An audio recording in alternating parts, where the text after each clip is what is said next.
Hello and welcome back to the Witch Source. I'm Raven and I'm here with Adam. And today we're going to talk about the Wheel of the Year. One, because, well, it's the beginning of our new year here in the States, January. So I figured it's a good time to cover it. Also, as we continue our discussion on the magic circle, we feel like it'd be relevant for you to have a basis understanding of the Wheel of the Year and what it is. So, yeah, you want me to jump in or do you want to have a go? I mean, you can dive in because again, I've I've barely got anything on this. It's you know, me lacking in doing my research and whatnot, but also one of the things that I never did, even in the beginning of my practice, was like actually really dive in to the will of the year and the Sabbats and everything. I mean, I learned here and there, but Right. so this is great learning experience for myself as well as you know, being able to come up with questions on the spot if necessary. Okay. Fair enough. Well, okay. So the Wheel of the Year is used to mark the solar energy shifts in the year. So it's really tracking the movements of the sun. Um, and time was seen more as circular, as, you know, we went through rather than we very much now look at it as linear, like it happens in a line, especially as we mark the year. We give it a date, we give it we assign a year to it, and we march forward. And that's kind of how we think of it. But historically, it was looked at as this cycle that the sun went through, and there was a changing and a returning that happened. And so when we are looking at this, we're going way back historically to, the pagans of old and how they celebrated the seasons and the changes, and marking that. Now, the idea of a wheel of the year with actual given names and set times, um, that concept was first introduced by someone named Jacob Grimm, and he was alive from about 1785 to 1863. And he wrote down this concept of a wheel of the year, um, in something called the Teutonic Mythology, and that is circa 1835. So that's our first introduction to that kind of terminology and way of giving it, a title, a name of something. Before that, I don't think it was just what it was. It was just celebrating the seasons. It was just celebrating the change of time, um, and not given an actual name. So from there, the concept was then really adopted by the religion of Wicca, which we know really comes into play around the 1950s to 60s. Um, Mhm. so there's no proof that the Wheel of the Year, as we know it today, was ever in any form of existence prior to 1835. Um, but what we can tell from the landmarks and megaliths and the monuments, the standing stones that we see, that these times were celebrated all around the globe, especially the solar movements. And that's the one thing that we have to remember, that in every religion of old, um, all around the world, everyone, all of our ancestors around the globe studied the sky. It Mhm. was the one constant, no matter where you were. Your landscape might have been different, your weather might have been different, but the sky was always the same from that particular point in space on the globe. It went through the same changes year after year after year. And so that's really what they paid attention to, those solar movements, which affected the seasons, also the lunar movements, um, and trying to divine what that meant. And then also tracking the stars, the constellations. Obviously, they could probably see them a lot better than us because now we have so many lights. It makes it hard to see. And until you go somewhere where there is zero light, you can't really tell how much you don't see. I know when I went to Starwood Festival and there's like no lights out there, there's no cities around, there's no anything. The stars were incredible. You could see so much. It was shocking. Oh It yeah. was shocking. You know, Uh, like even being somewhat rural where I'm at, like it's nothing compared to being where there's nothing. oh yeah. No, I drove from North Carolina to Valley Center, Kansas, Oh wow. and when you pass through Misery, and I will always call it Misery because that was the worst time of my driving. Of the 18 hours that I drove straight, that was the worst time. But when it hit night, going from Misery to Kansas, I was where there was no cities, nothing, and it was just amazing to see the night sky as it truly should be seen. Right. It's incredible. Crazy. Yeah. And if you think about like we get glimpses of that depending on where we're at, right? But a lot of us, we just get glimpses of that. But to be able to see that year round and track it year round, which was their way of connecting with their divine source was through the sky, the heavens. It's what they relied on for everything, for their crops, for their food, for their warmth.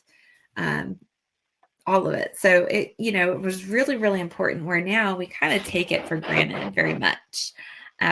Especially as we now look at time as that linear and we just kind of march forward and we don't really see it as the seasons and the changes or we look to the seasons changing for different reasons, like whether we're approaching summer and kids are out of school or it's vacation time or we look at the holidays as they come up of chaos, family time, shopping, gift giving, right? Like we now mark the passing of time in those ways versus what it really should be and what it really is, which is those changing of seasons and honoring that connection with the divine and nature.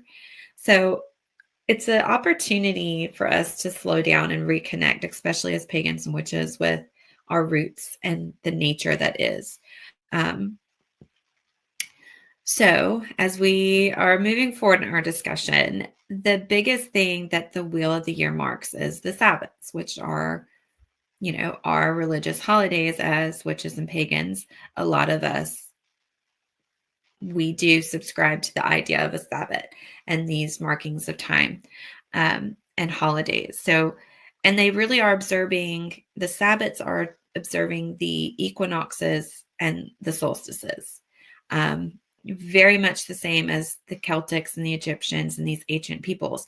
That's what they marked was the equinoxes and the solstices. And it was also a time then, as it is now, for us to honor and reconnect with our gods and goddesses and noting the changes. And just a chance to really connect with our ancestors as well. I think if somebody is interested in doing ancestor work or working with their ancestors using the Sabbaths, is a great time to take that pause and reconnect because it's something that they would have connected with in some form or fashion, whether you're looking at your more recent ancestors or your more ancient historical ancestors that got you to where you are today. So a lot of these Sabbats were marked with annual feasts and gatherings. It very heavily revolved around agriculture and the astronomical movements. A lot of their, priests and priestesses of whatever religion, that was really what they did. Like we talked about, they studied the stars. So they tracked those movements and what was going on. And I'm sure, today we very much assign our traditional zodiac, but there were several different zodiac systems that people tracked and came up with as they marked this passing of time. But these Sabbats were really times for planting, harvesting, hunting, doing marriages, business dealings. They celebrated fertility, births, deaths, and there were times where they would celebrate what had happened at that particular point from the prior year. Um, and so it was time to like take a pause and think about it. A lot of the celebrations were held during the day, and the magic was performed at night, which is how I recommend you approach Sabbats today. Enjoy your feasting, enjoy your gathering time during the day, um, and then reserve your magic for the nighttime. Um, so, learning to align with these seasons as they pass, I think, is the key thing um, for witches today, and just trying to figure out what's the energy available with these Sabbats, with these changes. So these times were also times when cultures would petition to their gods and goddesses for requests for assistance, whether that was keeping the sun moving, bringing in a good harvest, um, making sure they had enough food to make them, get them through the dark times. And also, it was when they were asking that the sun would come back.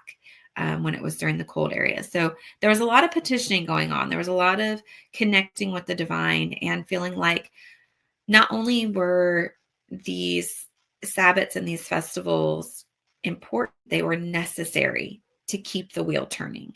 And that was really how they looked at it.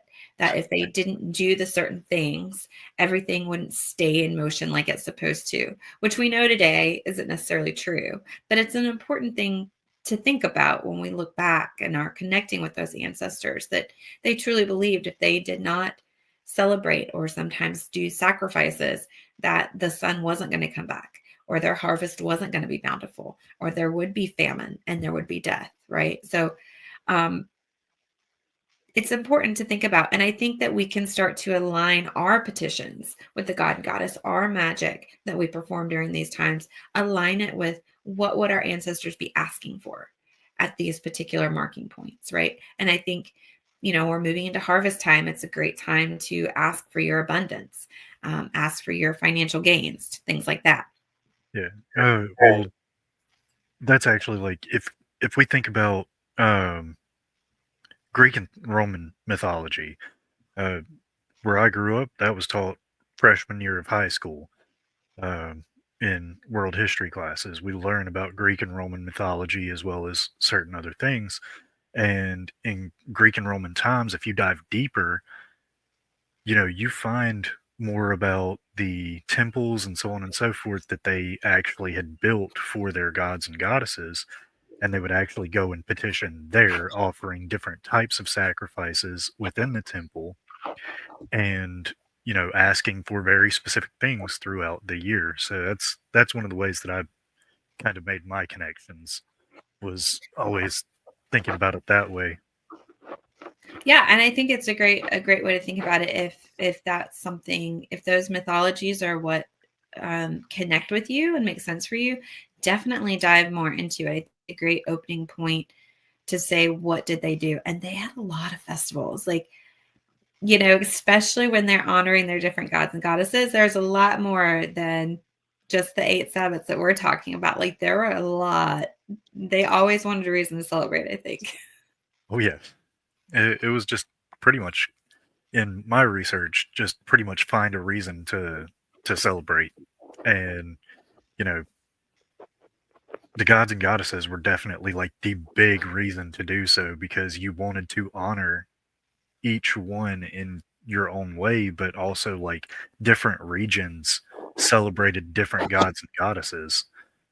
So it was all about like finding who ruled over certain areas, um, and then also understanding how they assisted in like the year, such as with the harvest, or in times of war, in times of famine, so on and so forth, and being able to try and appease the gods Right. um, was a huge thing, and the best way to do it was just party.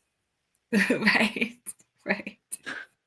That's true though. It's true though. And it's like any reason to have a party, but they had reasons. They had um again that belief that if they did not do these things would not work out the way that they wanted them to, or that they needed them to, or that they had always done so, traditionally, that if they did not do this, it would not happen.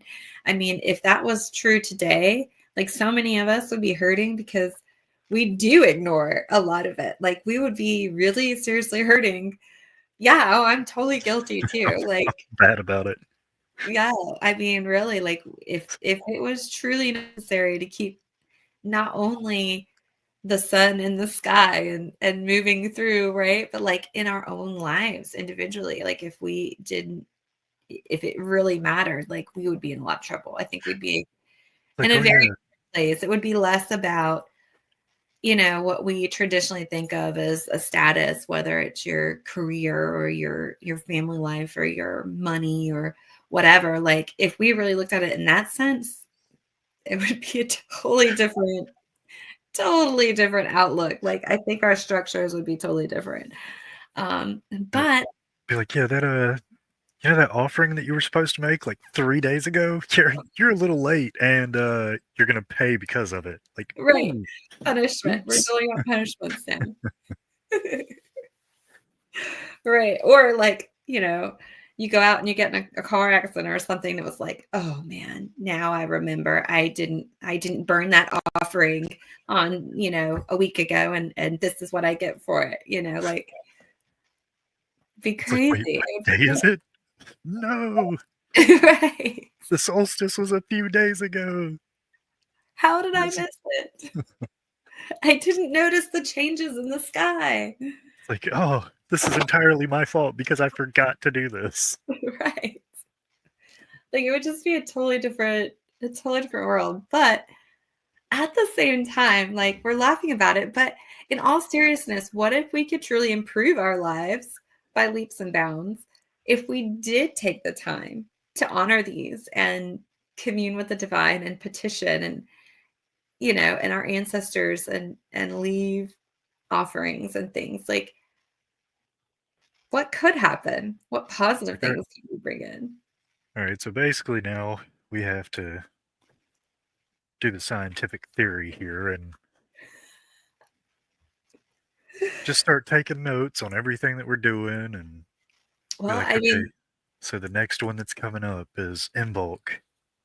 Let's figure out what that's about and, you know, make sure that we get our stuff together and make sure we get us right and prepare for this and yada, yada, yada. And let's see what happens from that right. Like point we forward. know what we've been doing historically. Like we know how we've been historically, but I mean, I think it would be a great idea to figure out like, okay, if we truly, which is the whole purpose of the idea of a year and a day, Hmm. right? When you're going through becoming an initiate in a craft, it's like it gives you that time. That's what it's meant for you to track those seasons, track those changes, honor yourself, honor the divine, um, and see the changes that happen because you do that. I mean, Hmm. it's huge, and I think it's a way of proving the divine to yourself Hmm. and proving your own power to yourself. If we would actually do it like legit scientific experiment style, which I highly recommend, like Well, that's totally what your Book of Shadows is for. I was about to say your Book of Shadows is literally that whole process. That is the That scientific theory put on paper right. so that you can literally be like, okay, this is where I'm at this time. This is where I've began my journey. This is everything that I'm doing to change it. And a year and a day goes by, you go back and look at everything and you're like, this is how everything has changed. And Right, you make note of it. right. It gives you So, that opportunity to mark those changes, to see the difference, and it gives you that chance to do that 8 times a year instead of 1 time a year, where we think about doing it 1 time a year on New Year's Eve. Oh, we think about the last year, what we've accomplished, and we set our New Year's resolutions for the year ahead, and most of us fail within the first 2 weeks, like, Well, I mean, and then think the year thinking goes about your by. New Year's resolution. Your New Year's resolution is a goal that you set for the whole year to come. But if you break it down into 8 parts, it's okay, this is my goal for the Right, next 6 to 7 weeks. right. This is now my goal from this point for the next 6 to 7 weeks, and it becomes a lot easier. Yeah, Just the mindset alone, it becomes a lot easier for you to be able to handle it. right. And, you start moving through it in that process. I mean, you could probably make greater changes without even thinking about it. Definitely. I definitely think so, and I think, that is the whole point. That's the magic. That's the true mystery and the magic behind honoring and celebrating the wheel of the year. It gives you those chances to not only set those goals, but to magically work towards them as well. Mhm. Um, which I think is a key piece. Historically, yes, they petitioned to their gods and goddesses for what they wanted. When do we do that? Because we think of New Year's as a time of resolutions and setting goals, but do we petition? Do we ask our belief system, whatever that may be? Do we ask them and invite them into our lives and to help us in assisting meeting these goals? Is that traditionally done for people? As witches, it's something that we need to think about, I think, and honor that more. But I Mhm. just don't think everyday people do that. Well, They no. wait and pray for what they need when they need it. Yeah, well, and the other thing is, it's there's so many people in this world that are so disconnected from spirituality. Right. And so the thought of putting out any kind of effort for any kind of spiritual help or spiritual guidance just doesn't exist with these people. Right. They're, as a matter of fact, I have atheist brothers that are like, what's the point in, Mm. me putting this out there? Because it's really, it's up to me. And I'm like, yes and no, but Right. we're not going to debate that. Right. Right. Exactly. Like, yes, it's up to you, but when you allow the space for that divine support and assistance, and not only leave the space, but invite it in, it's like it's the game changer. It's the game changer. And we have 8 opportunities that are already marked out for us to be able to do it. So I think it's a good thing to try to work into our lives and just see what happens. Yeah, See the changes that come down the pike. we are definitely blessed to be in this day and age where we have already had these things set out before us and put in written form. Right. Because again, prior to, you know, the 18, 35. yeah, 1835, it wasn't written. Right. We have things that show it was there. Right. You look at Stonehenge, look at, other areas of the world, Egypt, so many different points in the world have things that set up this wheel of the year. Right. Yeah. But back then it was, you had to have it passed down by word of mouth and explained by your elders and so on and so forth so that Right. you can understand it and pass it down by word of mouth. Right. And where we're at now, we don't even know what it was originally for. And Right. if you've ever played Exactly. the game of telephone, Yeah. you know how much changes by word of mouth. Right. Exactly. Exactly. And I think that's where the traditions come into play too. So that you're not just orally passing on the traditions, you are physically celebrating and performing the traditions, which helps kind of cement it. And I think the hope in the traditions is that there's minimal change. Um, And I think that's the point of traditions and honoring traditions and carrying on traditions. I think traditions can change where they need to if it's understood why the change is created or why it's needed, but also honoring what has been and what was.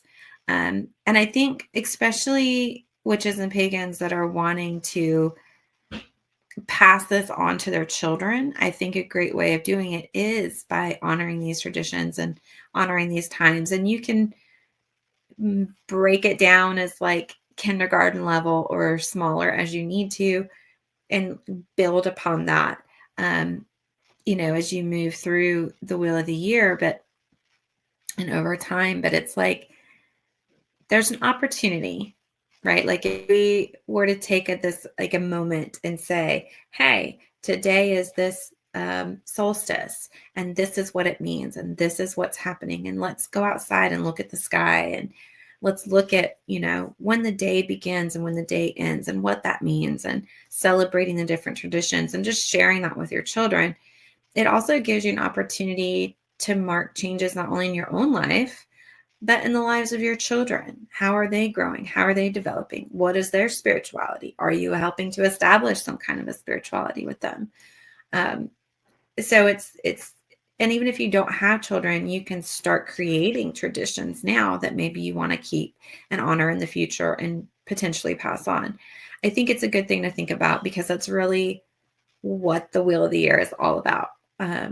Honoring these traditions, keeping that wheel turning, and creating change in your life and the lives of those around you. Indeed. Sorry, I just got a random thought. Sure. So talking about breaking it down to proper levels to be able to teach children, so on and so forth. I grew up in a household where I was raised Christian, and my father was youth minister.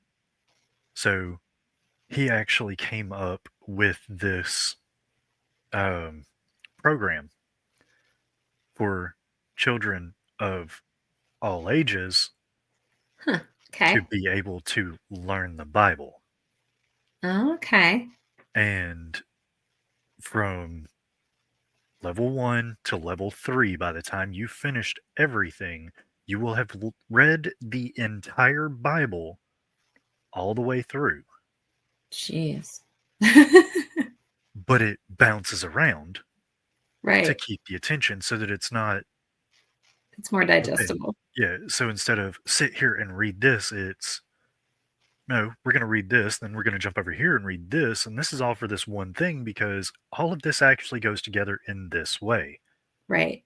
Right. And I was just sitting there thinking about, so basically what I need to do is that for paganism. Right. Yeah. I think it's a great idea. But I think it's yeah, a great idea. And I think there are definitely some books out there for oh yeah, pagan children, but I don't think there are enough books out there for pagan children, for pagan parents to give them resources, you know, to help them teach their children in the way that they want to teach them. Um, and it, not having to continuously reinvent the wheel. yeah, it's been one of those things of like, I don't want to push any kind of spirituality on my children. Right. Same here. And so it's like, I'm going to do my thing. And if they get curious, I'll answer some questions. And then when they get older, I'll be more willing to share exactly what it is that I do. Yeah. But also, if they're curious about something else, like Christianity or Judaism or Hinduism, Muslim, or Islam, just everything there. Whatever they have questions about, I'm willing to answer, Right. but I Right. can show them what I do. Right. Yeah. So, Well, and I think it's important to remember, like, especially as pagans, you know, I think the more we can teach them at home what we do and also what we don't do and why, I think is important. I heard a story. I won't share because I don't know. I don't actually have like permission to share, so I'm not naming names. But a story was shared from a pagan father, who had not taught his children anything about Jesus or Christianity. He had raised them solely on paganism and his beliefs. And when they went to school, they heard about Jesus and Christianity. And their child came home and said, "Hey, how come you never told me about this guy named Jesus, that if I'm bad or naughty, all I got to do is tell him sorry and everything's okay?" Yeah. So And that was a huge like curveball that was thrown at them. And they're like, what? Like, one, that's not how that works. But in that very small 4, 5, 6-year-old brain, yeah, that's how it works. in a Like, childlike I'm as bad mindset, as I want to be. absolutely. In a childlike mindset, that is exactly what that means, unless it is broken down to Right. be able to explain exactly what it means to ask for forgiveness. Right. And just that simple phrase, if you think about it as a parent, you understand that's a difficult conversation. Yeah. Especially if you're pagan and you've never even broached the subject of Christianity, and they come home and say, "I can be as bad as I want to be. I just got to tell this Jesus dude I'm sorry." Like, okay. So that's where it's one of those, you want to try to get ahead of that if possible. If you know there's that risk of exposure to other things, maybe trying to explain not only what it is you do, but what you don't do. Mhm. Um, so that they have a little bit of preparedness when it comes to some of these things that they will be exposed to Oh, and yeah. question. Well, both my kids have actually already been to church and have an idea because my mother still attends church and takes my nephew to church, and the rest of my family are all Christians. So it's kind of Right. like, you guys need to be prepared. Right. Well, your kids want to go because everybody else is going. I mean, Let's, I get it. no, it's not that. It's literally my mom's like, "Hey, can you bring the kids?" Ah, gotcha. Sure. I don't mind going. Personally, going to church is not a problem for me. Right. All it is just another lesson Right. about something I may not know about. Or if it is something that I know about, then it's a different point of view. Right. And so I just learn more. I take in more of what's being put out there, and as everybody does, develop my own opinions and beliefs from there. Right. It's that is why I Yeah. say I'm an eclectic pagan. Yeah. Like I don't think Emmy's ever actually been to church. I don't think it's something that we've ever done, but I know that like my grandmother, who's also very Christian, um, talks to her about God and Jesus. But I also talk to Emmy about the goddess and who and what she is, and the fairies, and all the things that I believe and do. And we have conversations. And so I know she's somewhat got an idea. I've also tried to lay down a little bit of the law with my grandmother as what is acceptable and not acceptable. Like, you're not going to tell my child that there's something wrong with her, or that she is sinful by nature, or born wrong, and that there's somebody outside of her that she needs to fix her. Like, you're not going to go there. And if you go there, we're going to have a problem, Yeah. because I constantly tell her that the God has made her perfect and whole, and that she is perfect just the way she is. And that, yes, there's lots of things we have to learn, and she will mess up, but that's okay. You Right. know, We're human. We right, make mistakes, we learn from it, we build off of it, and we continue on. right. But I try to teach her that confidence and that self-reliance, instead of constantly teaching this concept of we should have guilt and shame from the get-go. Like, I Yep. just think that's, anyway, That I won't go on that soapbox, but I was about to say I can agree with that. Move Right. on. Right. So I think it's important. This, I think the Wheel of the Year is a great opportunity to teach your children what you want them to know, what you want them to absorb. And you can break it down little bit by little bit. But it's also a great way to introduce them to a concept of God and Goddess um, in the way that you want it to be introduced. And I think so many witches and pagans who do have um, a Christian background have a hard time with the concept of God. They can get on board with the goddess. They have a very skewed outlook on God because of what that old belief system is that of what God is. And so I think the Wheel of the Year is also offered an opportunity to start to break down and release some of those old belief systems of who and what the God is and replace that with the more positive reinforcement of who the God really is. Especially as you move through that Wheel of the Year and look at the different sides of what happens with the God and Goddess as they move through this Wheel of the Year.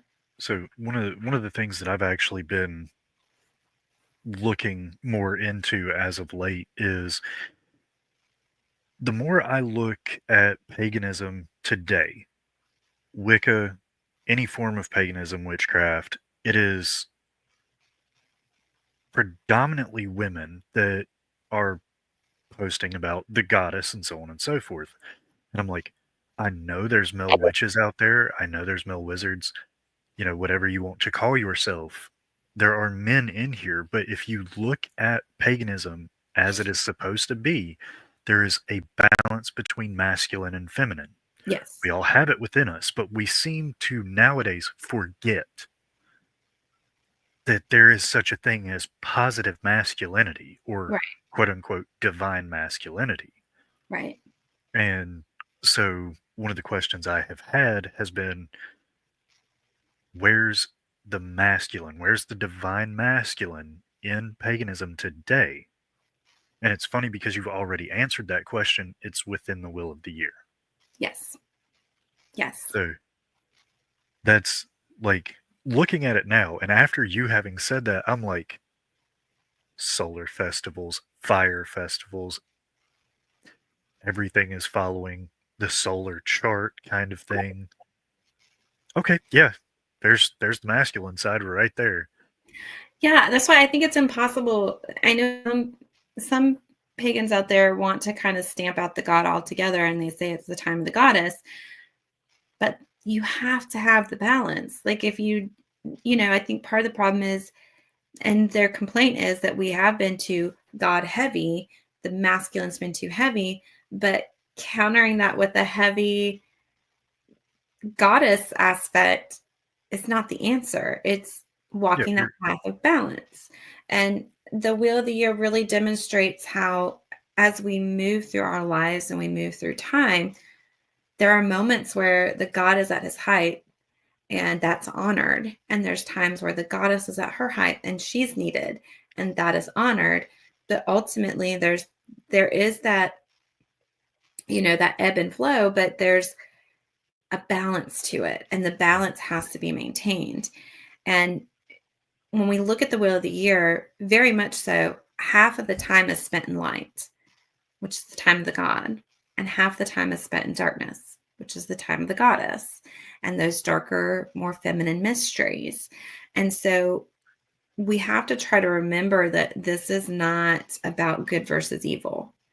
This is not about the god is evil or, the goddess is good. And no, there is a balance. It is literally the two sides of the same coin. They both have to exist. You cannot ever fully stamp out one. The other will always be there. We just might not always see the face of that one. And so as we move through the Wheel of the Year, it's also an opportunity for us to create that alignment and that balance and see how that plays out in nature and ourselves and turn that inward as well. Because you're right, we do have both aspects within, and we can really transform our lives when we accept that and we balance it and we let ourselves be more masculine or be more feminine as we move through the wheel of the year, as it serves us. And I think if we look at the wheel of the year as you know, the guiding light and that lesson to learn, it makes it easier for us to know which aspect needs to be more dominant and when we need to sit in balance, because both are really needed. And really, you can look at the wheel of the year as a path to enlightenment, because it will help you as you learn to balance these things and see the balance in nature and then bring that balance inward.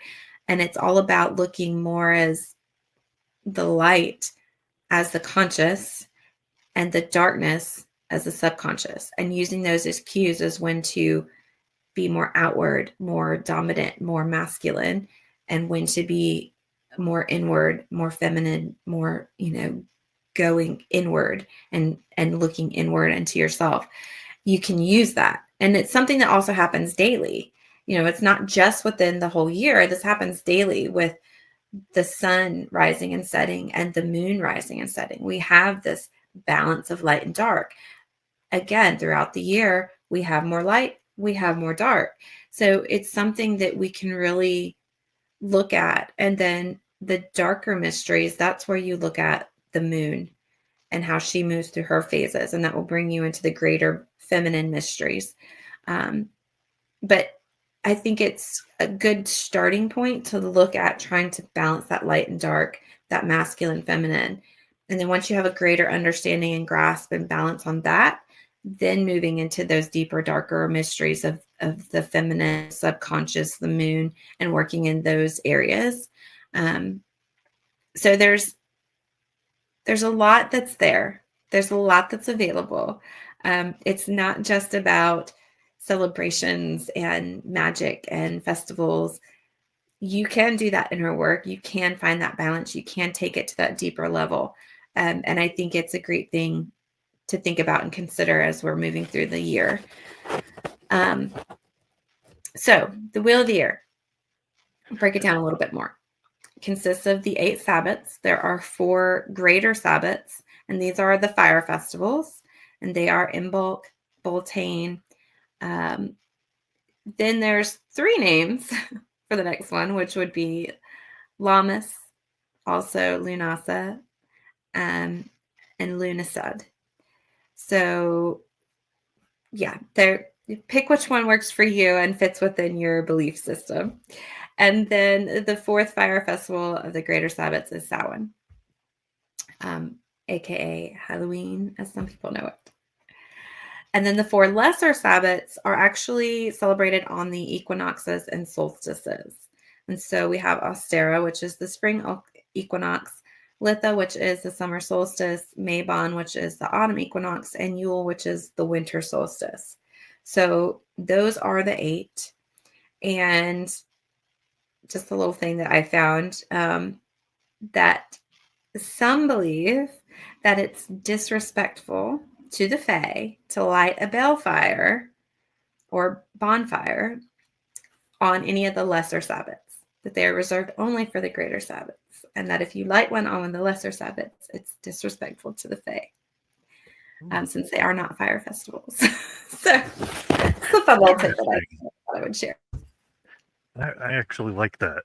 I like the idea of that. Of course, I also just like the idea of appeasing the Fae. So yes, they can also do a lot in your life.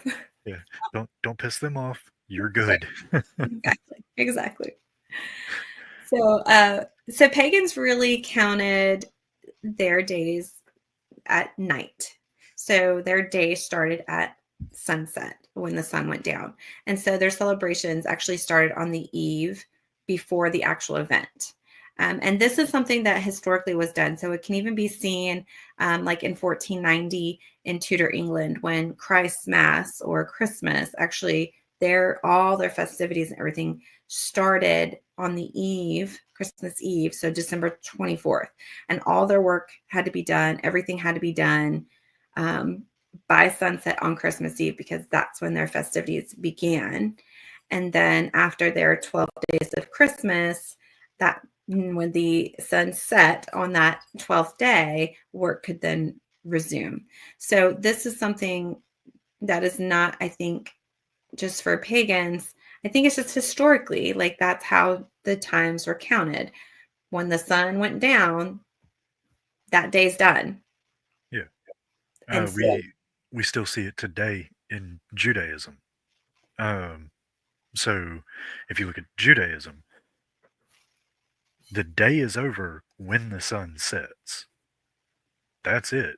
So I actually worked with somebody who followed Judaism and practiced, and they could not work Fridays or Saturdays due to it being the Sabbath.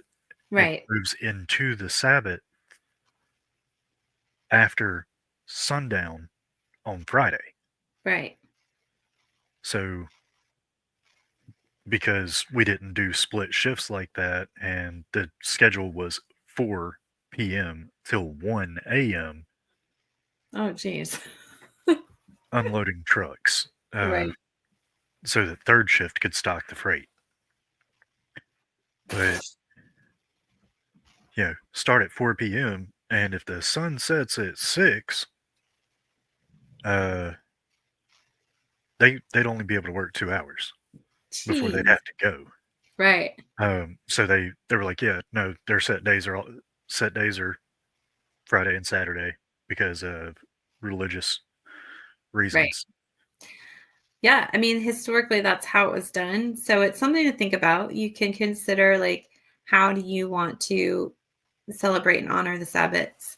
Do you want to start your magic at sundown and light your bale fires at sundown, um, on the eve before, or and then celebrate during the day the next day, or do you want to do it all in one day? It's really up to you.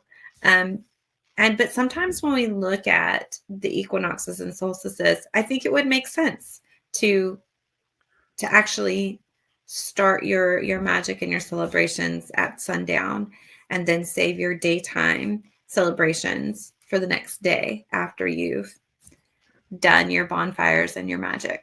Well, I think it makes sense for us to start going outside to the darkest possible place we can find and start studying the sky and, That too. start making all these notes. Yeah. I mean, it's perfect timing. Like, Like, okay, let's go do all this, and then, we'll figure out exactly when these things align, and, then we'll set a schedule based off of what we figured out from where we're at. exactly. Yeah, no, I think it's a good idea. I So, I the just, but it actually is a really good idea if you take into consideration, like, from where you're at, being able to know when these things would actually happen for you right, based off of the time we're in instead of going based off of before times, right. then Yeah, yeah, it'd be great. And then you could actually decide, okay, do I need to do this the eve before, start my magic and my rituals and so on and so forth here, and then the next day just party hard? Or do I party first and then do my magic? So, which sometimes doesn't really balance out. You've depleted yourself before you even get to, exactly. which may be how they looked at it. Oh yeah, no, that's how I look at it. It's like as soon as we said something about it before, I was like, like I couldn't do that in that manner. It would Right. be I need to do this first, Let and me do the holy stuff at night first. Let me do the honoring and the magic and the, connecting with my deities. Yeah. yeah, Let me let do me that do all first. that, and then we'll get into the partying Right. after I've had a Right. long nap. Right. Definitely makes sense. So the greater Sabbats are the cross quarter days, and they fall at the midpoints between the equinoxes and the solstices. Um, and so there are two ways that you can actually look at these. You can go with a specific day of the year and say, this is the day it's going to be. Or you can look at the astrological aspects. For example, if you wanted to pick a specific day, like February 1st for Imbolc, May 1st for Beltane, August 1st for Lunasa, October 31st, or November 1st for Samhain, which technically Samhain would be November 1st, but it would begin at sundown on October 31st. So that's where we kind of get Halloween is taking over on October 31st. But then the rest of the actual celebrations would be on November 1st. So then the other option, of course, is the astrological timing. But I would say just use whatever feels right for you. And whenever you feel like the energy is at its peak, because that's the whole point of it, is when is this energy peaking? When is the magical energy available for use? And so you really could just look at it either way to kind of determine. Now, I think if we look at, again, our ancestors historically, they probably ran it by, I would assume, the zodiac and those celestial heavenly bodies moving. I don't know how accurate their calendars were. I don't know if they measure time the same way we did. I don't know if they had like a February 1st, here we go, like this is it. Or if they actually tracked the sky and looked for, the astrological points of when these things occurred. So Depending on how far back you go, they actually tracked constellations. And that is the coolest thing in the world to me. Like, me too. It's because we still see constellations in the sky today in similar areas, and I do have to say similar areas because of the way we move throughout our universe. We do move so much further away from the sun, little bit by little bit, year after year. It's like so small we don't notice it, but over 100 years, 205, 2,000 years, it's going to change. After centuries, the placement of where one constellation was can change even just by a few degrees. Yeah. And never be in the same spot that it was before until you go through this whole cycle again, which can take millions of years. So by the time you get through all of it, you can actually sit there and calculate how much we've moved in our estimated time of the Earth being the Earth. Right. And get an idea as to when our ancestors practiced it, but then, look at where we're sitting now. Right.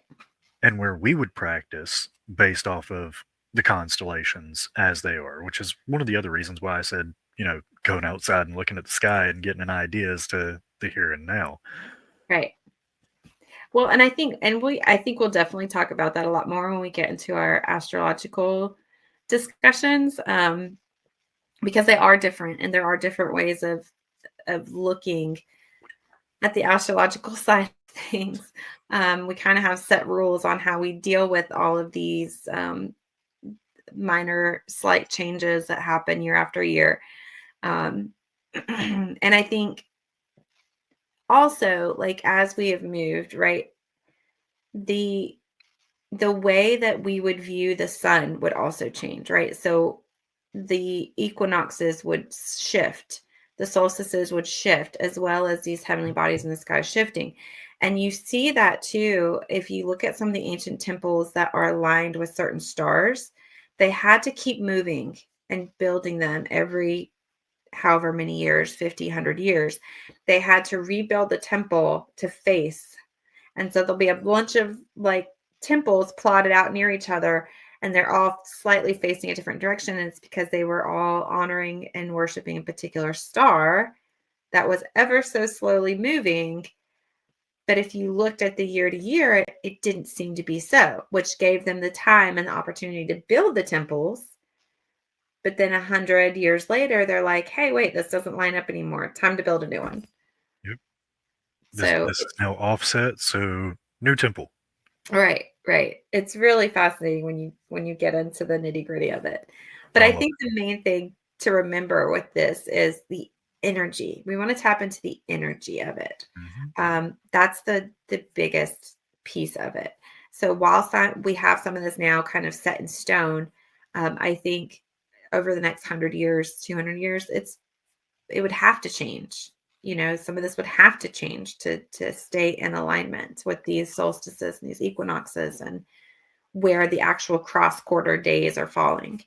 Um, so that's why I say it's up to you. And then certain traditions, if you're, a Gardnerian or Alexandrian, they probably have their set traditions that you're going to be locked into and following. And so you'll have to honor that as well.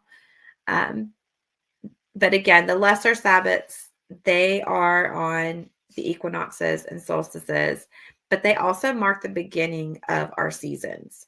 So, and they also occur when the sun moves into a cardinal zodiac sign.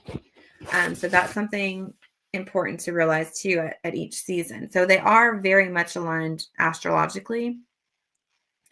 And so, being that the equinoxes and solstices fall at the cardinal zodiac signs, that energy that's available is very much a forward movement, forward growth, and a moving in a new direction. Um, that's that cardinal energy, and then it moves through its cycles as you reach, your cross quarters, and then your next equinox or solstice. So there are transitions that happen, within in between each of these, right? Like, and that's what you want to start to also track and follow. What are the changes? What are the energies that are changing?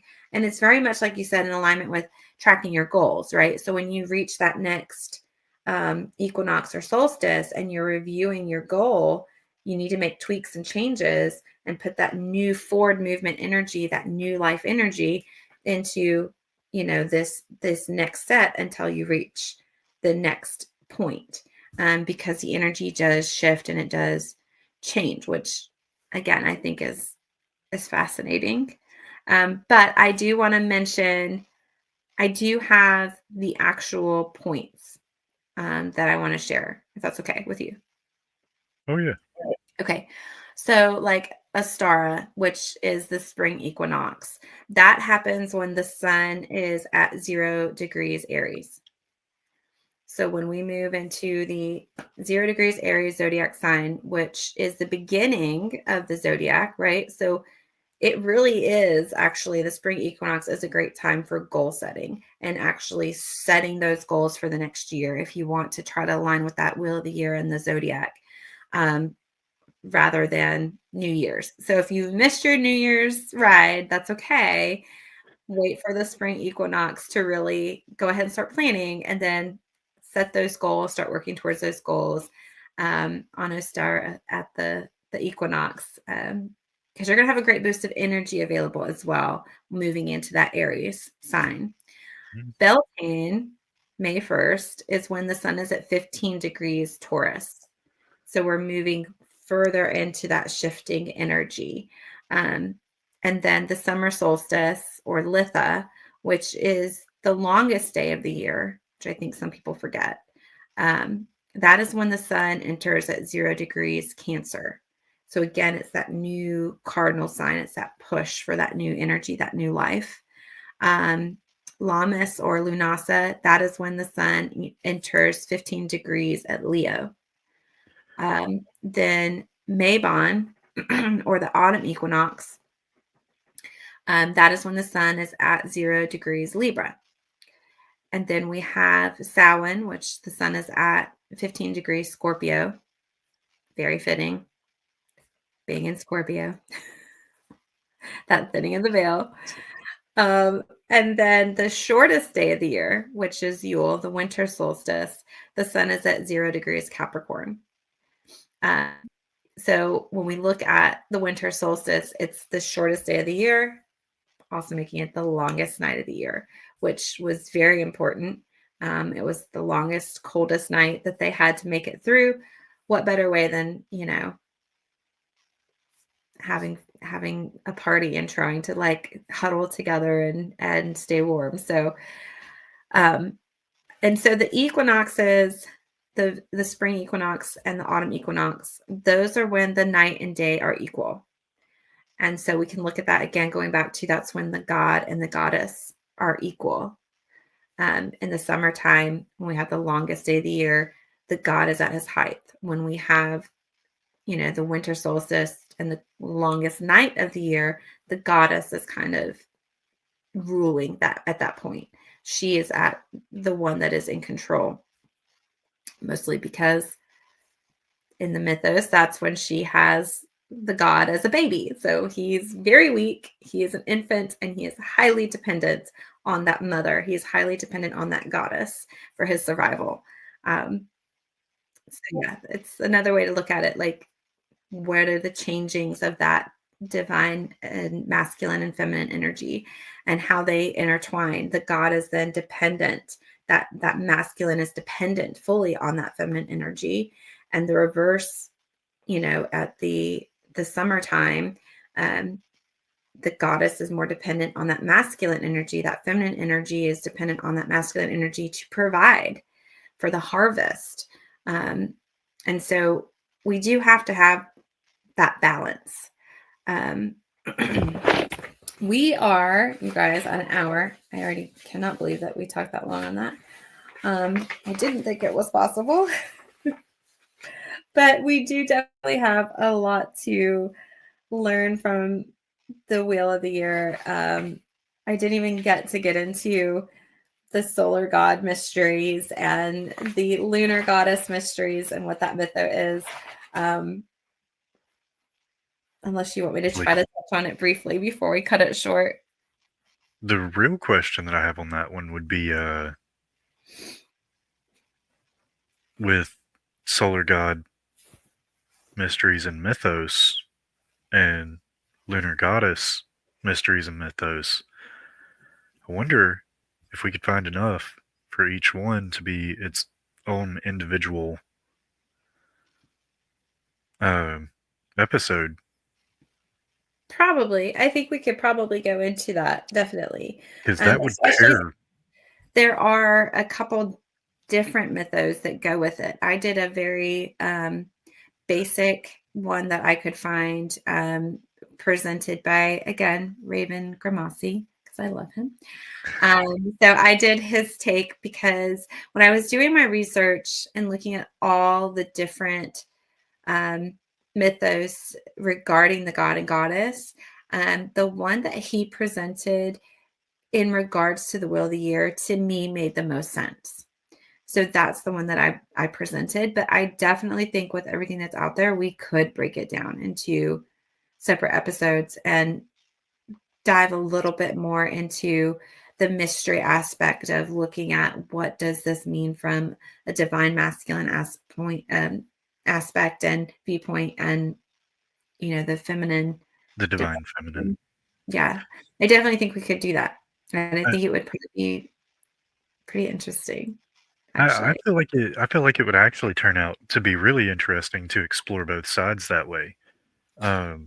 Basically give the masculine and the feminine their time in the spotlight. Yeah. Without trying to just kind of slide it all in right there at the end. Yeah. It's a good idea. So I think, and again, it pairs perfect with this, the magic circle, and so many other things.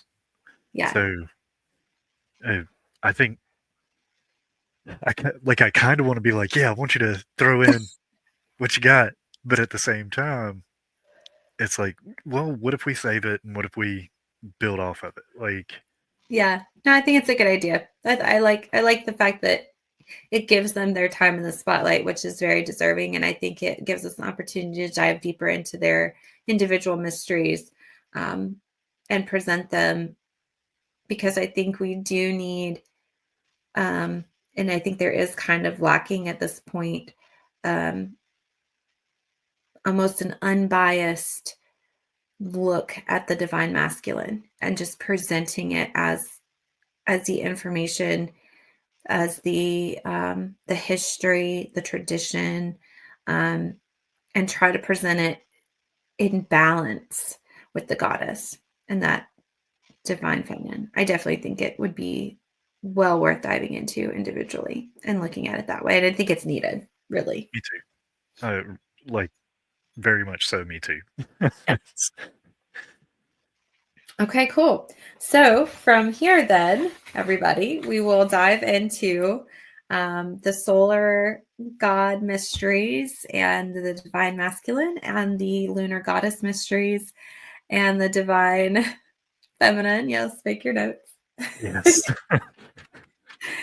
As well as the year will continue, and we will go back and try to really cover and dive into the Sabbats. And also, at some point, we must not forget that another part of the wheel of the year are the 13 full moons, the Esphod. Yes.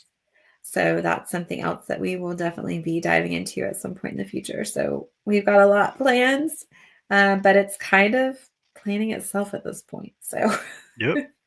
We talk, it comes. It's like, hey, this is what's gonna happen. So yeah, here's the next stepping stone on the path. So I think that's fun.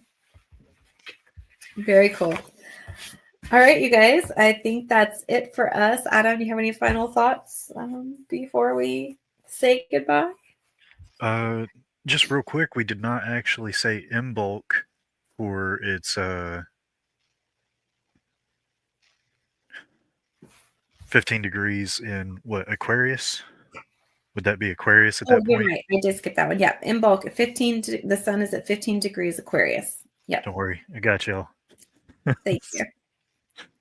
Yeah, that's the next one that we are moving into before we hit Astara and that spring equinox. You're right. I did skip that one. Well, because you started at Aries, Right. which would be Ostara, Yeah, at the beginning of the zodiac and went through. Yeah. and then went through to about here, and then kind of missed just reaching over to complete that circle, which we've talked about. Complete the circle. Right. Yep. All right, but yeah, that's all I've got. All right, cool. All right. Well, we hope you have enjoyed our discussion on the Wheel of the Year as a whole. And we hope that you've got something from it, something to take away and think about. But yeah, let us know if you have any questions. You can leave comments anywhere you are watching. You can also find us on the Facebook group, the Witch Source Society. If you have questions, you can comment there. If you have ideas for podcasts, you can comment or email me at thewitchsource@gmail.com. Don't forget to check out thewitchsource.com. That is the store. It has a list of all the podcasts and a few blog posts you guys might enjoy that we actually haven't done podcast episodes on, which might be fun in the future at some point. So check that out. And also, if you're looking for some witchy supplies, they're on thewitchsource.com, or you can stop by the store. We are located at 1622 South Hawthorne Road, Suite 7. Just trust your Google. It's okay. We're Suite 7, so you have to go in the building and walk down the hallway. Some people have a hard time finding us. But we do have a sign outside that faces the parking lot, so you have found us. We are also, just for clarification, the Witch Source and Rooster's Tattoos.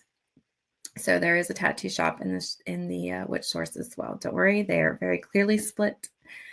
There will be no ink on any of your shopping goodies, so no worries there. But if you want to get ink at the same time you get your witchy supplies, go for it. Yes, yes. And if you're looking for a place to have a ritual tattoo done, it's also a great place to go. So, Yes. just a thought. If you're looking at getting that sigil tattooed on in a ritual environment, I recommend us at the Witch Source. Actually, I know somebody who is planning on doing that, so I'm gonna have to send them your way. Cool. Yeah, please do. It'd be awesome. All right, you guys. Until next time, yeah, stay magical. Bye. Bye.